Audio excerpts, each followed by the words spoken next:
AP రైతులకు ఇది ఒక రకంగా శుభవార్త, మరో రకంగా బ్యాడ్ న్యూస్. గత వైసీపీ ప్రభుత్వం పంపిణీ చేసిన మాజీ సీఎం ఫోటో ఉన్న పాస్ పుస్తకాల స్థానంలో ప్రస్తుత కూటమి సర్కార్ అధికారిక రాజముద్రతో కొత్త పట్టాదారు పాస్ పుస్తకాలను ఉచితంగా పంపిణీ చేస్తోంది. అయితే పుస్తకాలు సిద్ధంగా ఉన్నా వాటిని తీసుకునే క్రమంలో ఓ కొత్త చిక్కు వచ్చిపడింది. ఈ పుస్తకాలు రైతుల చేతికి అందాలంటే ఈకేవైసీ తప్పనిసరి. కానీ ఆ కేవైసీ కోసం క్షేత్రస్థాయిలో అమలవుతున్న ఓ వింత నిబంధన ఇప్పుడు అన్నదాతలకు చుక్కలు చూపిస్తోంది. ఇంతకీ ఏంటా రూల్? రైతులు ఎందుకు ఇబ్బంది పడుతున్నారు? ఇప్పుడు తెలుసుకుందాం.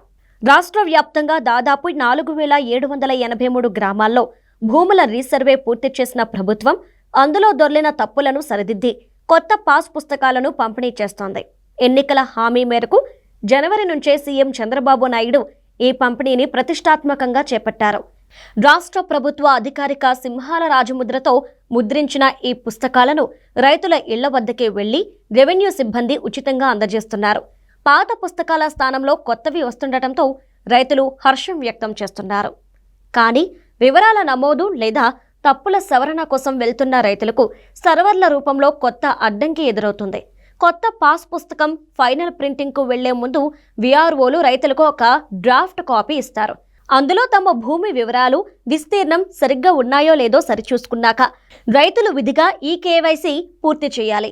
అయితే ఈ కేవైసీ సేవలను అధికారులు ప్రతి నెల కేవలం 1వ తేదీ నుంచి 9వ తేదీ వరకు మాత్రమే అందుబాటులో ఉంచుతున్నారు. ఒకవేళ ఏ రైతైనా 10వ తేదీన మీ సేవా కేంద్రాలకు గాని అధికారుల వద్దకు గాని వెళితే యాప్ పనిచేయడం లేదు, ఈ నెల గడువు ముగిసింది అంటూ వెనక్కి పంపించేస్తున్నారు.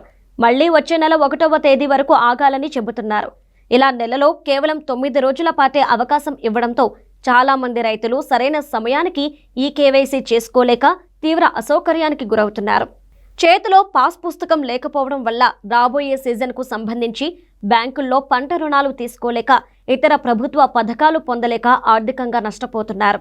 ప్రభుత్వం వెంటనే స్పందించి ఈ 9వ తేదీ గడువు నిబంధనను ఎత్తివేసి నెలలో ఎప్పుడైనా ఈ కేవైసీ చేసుకునేలా సాంకేతిక సమస్యలు పరిష్కరించి వెసులుబాటు కల్పించాలని అన్నదాతలు డిమాండ్ చేస్తున్నారు.